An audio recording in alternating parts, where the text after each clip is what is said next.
Hello, welcome to this quick video where I like to share with you some tips on getting to know your fretboard. Learn your way around knowing what it is you're actually doing. So let's get started. So one common, I was going to say issue, but dilemma I come across when teaching guitar is that a lot of guitar players unfortunately don't know the note names on their fretboard. I get it, it can be a little bit intimidating, a little bit of a daunting task. You have all these, 6 strings. Well, my guitar is 24 frets, anywhere from 21 to 24. A lot of notes to learn. It can get confusing because, for example, that's E. Got that same E here. Another one there.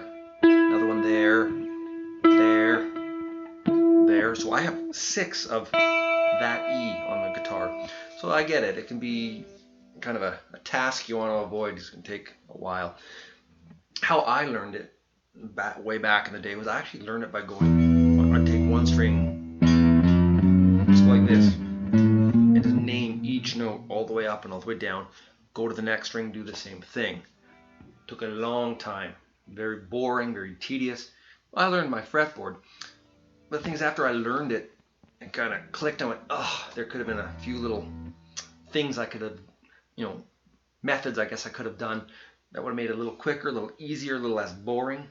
One of them is this.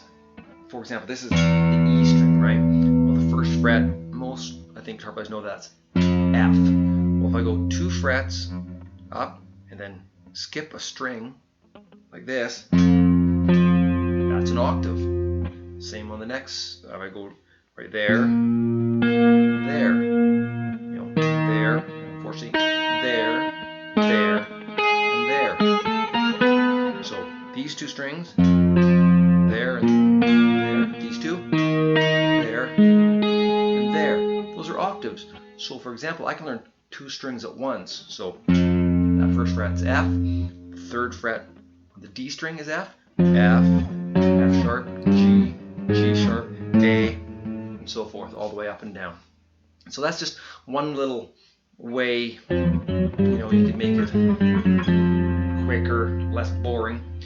And the other thing is to simply take a chord, G, the infamous G chord, and do that. And work out what each note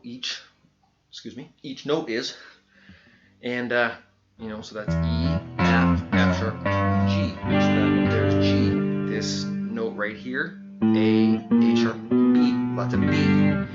Do that with a couple chords. It might take you a while, the first couple times, but it gets quicker real quick. And so just rather than thinking, oh, how am I going to memorize all of these strings and all the notes, start simple, small, taking one little thing. Maybe a lick, right?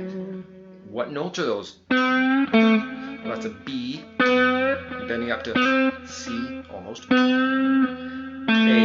F sharp, E, F sharp. Something as simple as that. And why does that help? Because, for example, if you know that this is A, well, if you go 1 fret up, it's A sharp, 1 fret down, A flat. So, the concept is if you learn one note, you actually can pretty much know 3. That one, the sharp, and the flat. So just these little tricks, tips, whatever you want to call them, to help learning the fretboard less cumbersome. And so that's it. Hopefully, if you don't know your fretboard, that'll give you some tips to make it less boring and less like a chore, more like actually learning music. We'll see you next time.